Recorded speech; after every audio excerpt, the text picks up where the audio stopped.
Hello and welcome to an India Today special broadcast on day 41 of the Russia-Ukraine conflict. I'm Gaurav Sawant, and over the course of the next half hour, India Today's biggest team of reporters on ground in Ukraine will get you a 360-degree perspective of the conflict between Russia and Ukraine. Our top story remains Mriya, the AN-225, the world's largest heavy-lift transport aircraft, now destroyed in the Russia-Ukraine conflict.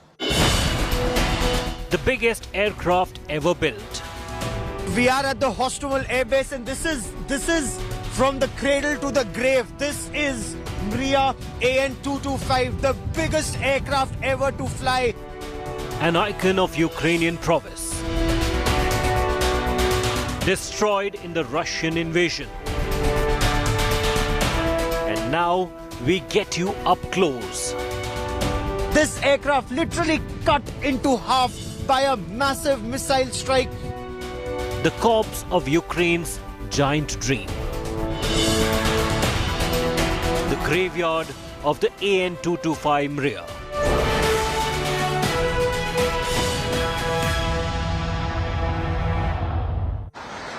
Mriya, the Antonov 225 heavy lift transport aircraft, cargo aircraft, the biggest in the world. It has the widest wingspan, 6 engines, 28 wheels, and this was a marvel of Soviet aviation engineering. But in this Russia-Ukraine conflict, this aircraft, capable of carrying multiple tanks, train bogies, smaller helicopters and smaller aircraft, now has been reduced to a mass of heap of steel and metal. This aircraft was destroyed in a series of missile and rocket strikes on the Hostomel Airbase, a strategic airbase that Russia wanted to control, and the Ukrainians fought tooth and nail to save this airbase. The Hostomel Airbase on the outskirts of Kiev is in Ukrainian control, but look at the damage and destruction on ground. We bring you this India Today exclusive report.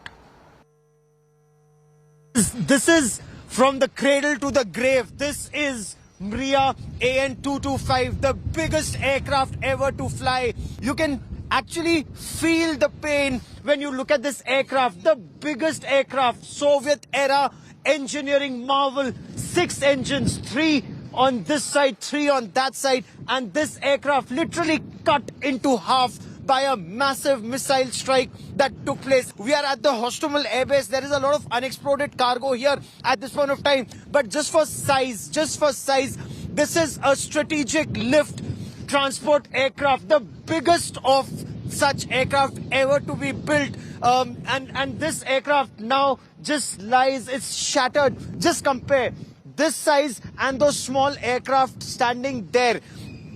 You can just compare the size of these two aircraft and you can make out. Hello, India. From Ukraine. How are you? I'll show you both the port and the starboard side, the right and the left side of this aircraft, and we'll walk along the surface to air missile defense system parked very, very close. An attempt to save this aircraft. Perhaps they tried everything that they could to save this.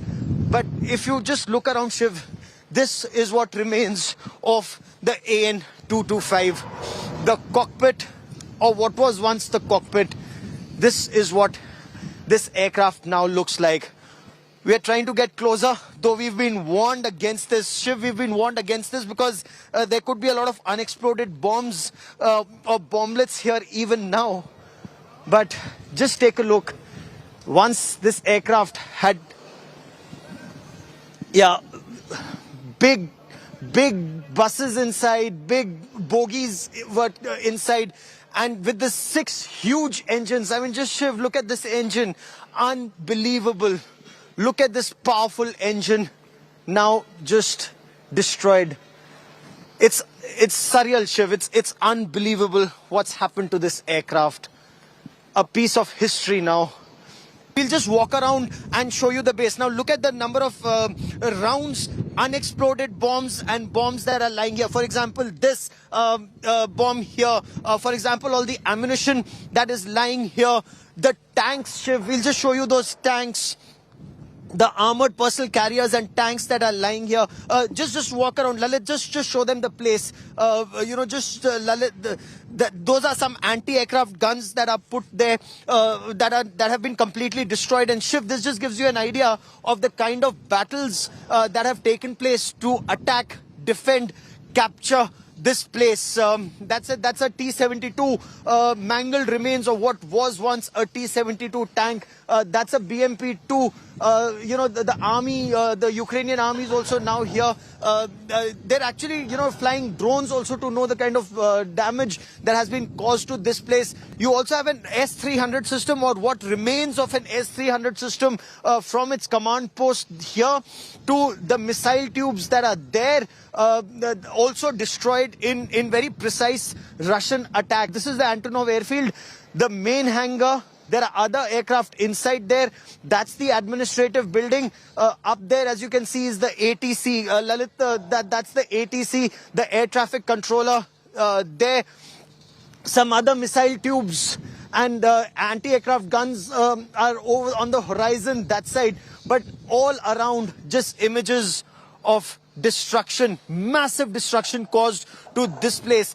We are currently inside Hostomel, and you can look at the level of destruction in this place. It has to be seen to be believed. Look at this mall, look at this building. We are driving through Hostomel. As you see, every building shattered, every house completely shattered, cars on the road completely either in flames or shattered. Look at this. The level of bombing that took place in this area has to be seen to be believed. Look at this mall. It's destroyed. Look at these row houses, completely destroyed. Row houses, one after the other, shelled. All the cars outside, completely destroyed in the shelling that took place. And Hostomel is one of the key areas that was targeted by the Russians. They wanted to control this, make this the staging camp, the launch pad for their operations inside Kyiv. And that is why this area was repeatedly targeted. India Today is now getting you exclusive reports from inside Hostomel, and Hostomel, that we're traveling along with officials of the Ukraine army. They're also coming here for the first time themselves as they retake territory. What you also see strewn all along the roads here are bombs, and some exploded, some unexploded ammunition, and also well, in some areas, bodies that have now been lifted. If I show camera person Lalit Mohan Joshi, just shows you these houses this side. Look at the destruction on both sides of the road here in Hostomel. What we want to show you is the destruction here on this bridge. This is a very crucial bridge that connects Kyiv to Hostomel, and look at how this bridge has been targeted. Look at how vehicles are now trying to cross this bridge. Whether it's trucks, tanks, armored personal carriers, all targeted, all destroyed in Hostomel. That you see, that's the road. This is River Irpin, as this signboard here tells you. Hostomel is one of the most critical areas as far as the Russians were concerned. They wanted to take over this airfield, and several special forces missions were launched. Several attacks took place on Hostomel. The aim was to capture Hostomel and then move forward to target Kyiv. But that mission did not succeed. And look at the destruction here of this bridge. This is how this bridge was targeted. This prevented the Russians from advancing forward towards Kyiv. Several such bridges were targeted by the Ukrainians themselves to ensure that the Russian forces do not move forward. Now, this is also the place where Mriya AN-225, that largest plane, was destroyed. India Today is the only team to be getting you ground reports from Hostomel. Look at this vehicle which is attempting to go. It's very risky. Some vehicles have gone. These are relief vehicles that are now entering Hostomel. Their aim is to be able to look after those who were trapped inside. And there are reports of death and destruction even here. Look at how this vehicle is trying to negotiate. The bridge is tilted. We walked across this bridge. It's completely tilted, and that vehicle is finding it very tough to cross this place. With cameraman Lalit Mohan Joshi at Hostomel on the outskirts of Kyiv, Gaurav Sawant for India Today. India Today has been reporting extensively from ground zero in Bucha. India Today has got you reports of the death, destruction and devastation carried out at Bucha. Now, the Ukrainian President Vladimir Zelensky, he visited Bucha. He inspected some of the sites of the carnage that took place and accused the Russian President Vladimir Putin of war crimes. In fact, Ukraine has accused the Russian army, the 64th Motorized Division, the brigade under it, of carrying out war crimes and have sought an international investigation. Russia has denied the charge as Ukraine's information warfare at the behest of the United States of America. In fact, US President Joe Biden too called the Russian president a war criminal and sought an international investigation and spoke of additional sanctions against Russia.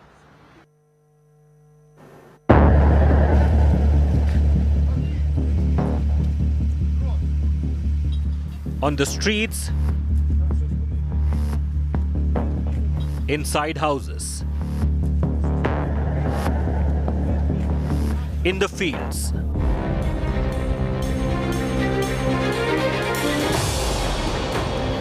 when Russian forces retreated from Bucha, a Kyiv suburb, bodies of civilians were found strewn across the landscape. Many of them had their hands tied. Since the withdrawal, horrific images of mass grave sites have emerged. The footage from Bucha has sent shockwaves across the world. Ukraine has accused Russia of war crimes. As outrage builds over war atrocities, Moscow has termed the killings on Kyiv's outskirts a fake attack. The other day, a fake news about an attack in Bucha was doing the rounds.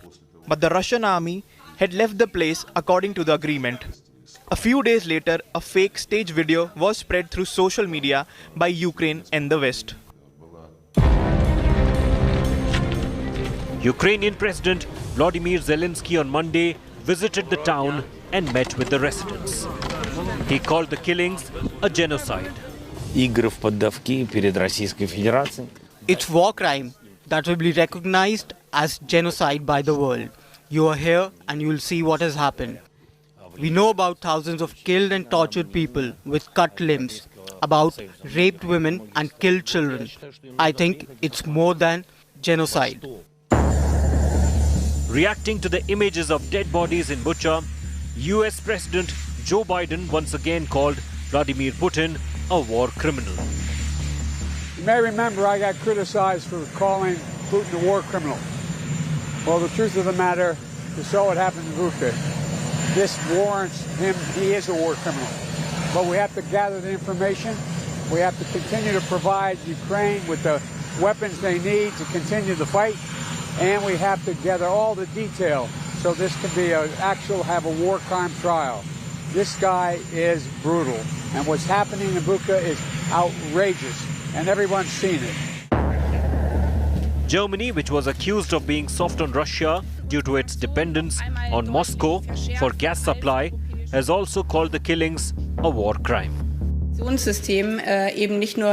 The images of the past weekend have once again highlighted a new, brutal dimension of this war, with the most serious war crimes and crime against humanity. And that is why I made it clear over the weekend that we must not only close the remaining loopholes in the sanctions system, but that we must also intensively and rigorously implement this package. As per international law, civilians cannot be deliberately attacked in a war. Pictures coming from Bucha are appalling and clearly show the violation of the code. But indicting Putin for alleged war crimes is easier said than done. This leads to another question. Are economic sanctions the counter to Putin's alleged atrocities in Ukraine? With Gaurav Sawant in Kyiv, Bureau Report, India Today. And as always, India Today gets you all sides of the story. I've been reporting from Kyiv, Irpin and Bucha. India Today's Foreign Affairs editor Geeta Mohan reports from the Russian side. She was in Moscow, traveled to the Donetsk region and has been traveling to Mariupol and several other parts of Donetsk where intense battles are taking place, including rocket attacks, artillery attacks and missile attacks, both from the Russian side and the Ukrainian side. We bring you a ground report. Multiple rocket attacks here in Donetsk, and one fell right into the heart of Donetsk city in Lenensky. This is the crater that was created because of the rocket, and if you see around me, the houses completely destroyed. This is an area which is a residential area, so the neighborhood over here was in shock, and the house, the owner of this complex, this house, she has a child who is in shock right now. They did not know what really happened. It happened late in the night, but thankfully it fell in the yard, so there has been no loss of life over here. But the backyard and the shed around completely destroyed. Alex will speak with the owner of the house over here that is most affected. What really happened, Alex, if you could explain to us? What's her name? Меня зовут Елена. Yelena, what happened last night when the rocket fell? Что произошло, когда ракета упала? Мы спали, было тихо, ничего не предвещало беды. Мы спокойно, нигде не стреляли, мы ничего не ожидали абсолютно. И я не слышала никаких взрывов, на меня посыпались стекла, со стен штукатурка, все, что можно было, мебель стала разбиваться. Я проснулась, испугалась, я еще не поняла, что к чему. Я побежала в спальню к ребенку. И увидела, он тоже проснулся, испугался. It was the usual quiet night. They anything, they sleeping, and the shell came. The glasses, parts of the walls, out of their sides. She stands, ran to her son, and took him, and they. The door was blocked, so they came out from the window and went to the neighbor's house. Yeah, the fire was in their yard. Important over here, look, the door over here, this is how the door looks, which means the impact of the attack, the rocket, was so huge that this entire door had a lot of the debris. And so they could not open the door. It has been pushed in, if you can see. So they could not open the door. That's why they came out of the window. And now the child is in the care of a neighbor because he is in complete shock.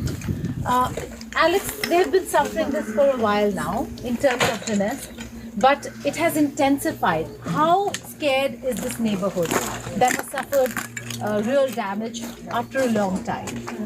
Да, здесь уже в нашем регионе на протяжении долгого времени идут прилеты иногда, но вот сейчас как вы ощущаете себя, чувствуете ли себя безопасно? Конечно, нет. В этом районе, где я живу, таких прилетов не было. Мы даже не ожидали. Обычно окраины страдают города. Но мы здесь как бы привыкли, что стреляют, но мы не думали, что сюда может прилететь такой большой снаряд и разрушить. Просто повезло людям, что все остались живы. Просто очень повезло. She said they are very lucky to stay alive after this shell.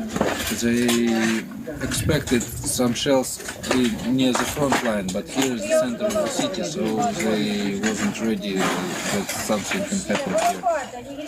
See, a lot of this is happening in the frontline area, not in the heart of the city. Yelena, I hope you take care, and I hope your child comes out of this trauma.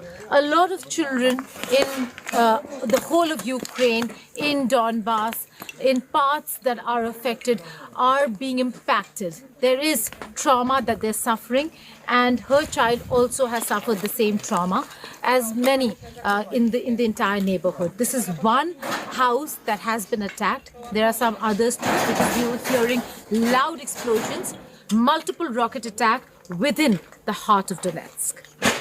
With video journalist Satya Rautre in Donetsk, Geeta Mohan for India Today. This is the neighbor's house, which was also impacted. The wall fell, and the neighbor has a daughter. The wall fell on the daughter. She has been injured and has been taken to the hospital. Severe injuries. Look at the impact of the rocket attack in the neighbor's house as well. Yelena's house completely destroyed, but fortunately nobody lost life there. Over here, again, no loss of life, but if you go in and see the house, the wall came apart, and the young girl was sleeping, and the wall fell on her. She's been taken to the hospital. Well, that is all we have time for on this India Today special broadcast from Kyiv, the capital of Ukraine. As this battle now enters day 42, we will continue to report from ground zero. Many thanks for watching.